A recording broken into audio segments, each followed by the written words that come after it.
اليوم في إطار تحضير الانطلاقة الرسمية بإذن الله تعالى الحملة الزراعية 2021-2022 عدلنا زيارات ميدانية لبعض المؤسسات المهمة في القطاع.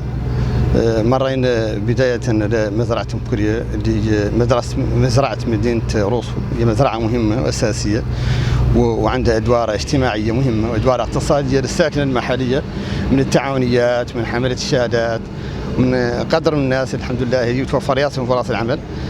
وضعيتها فيها شوي تأخر في الأعمال، وهون نختار نوجه نداء لمقاطعة روسو، المجتمع المدني والقوى الحية والشباب والتعاونيات والمستفيدين وحملة الشهادات المنجدة أنها فعلا تحتاج لهبة جماعية من طرف الكل، والقطاع مستعد ذاك كامل قد يعانوا ذاك يعدلوا جاك نعودوا ان شاء الله تعالى. ذي المزرعه هي المهمه قدو نعلوا لها الشيء يعود لها وضعيتها تعود تحسن باذن الله تعالى.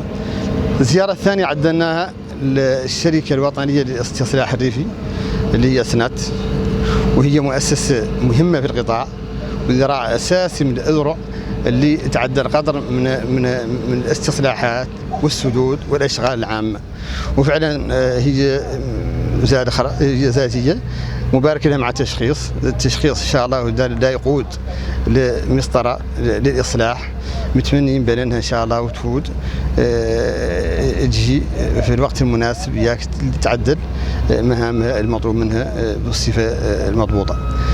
المساله الثالثه وقفنا على بعض المعدات اللي موفرين بعض الفاعلين الخصوصيين واللي لا يساهمون بشكل اساسي في حل مشكله الحصاد.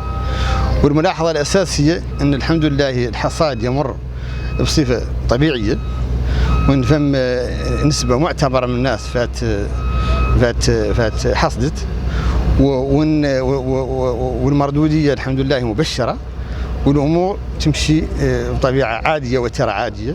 وغالبا هذا الكم الموجود من الحاصلات ومن الجرارات يدور يساهم بشكل اساسي في حل المشكله، وحنا على كل حال مواكبينه، والاداره هون المحليه مواكبته، اياك ان شاء الله ما تخرج اي مشكله. واشكركم، السلام عليكم.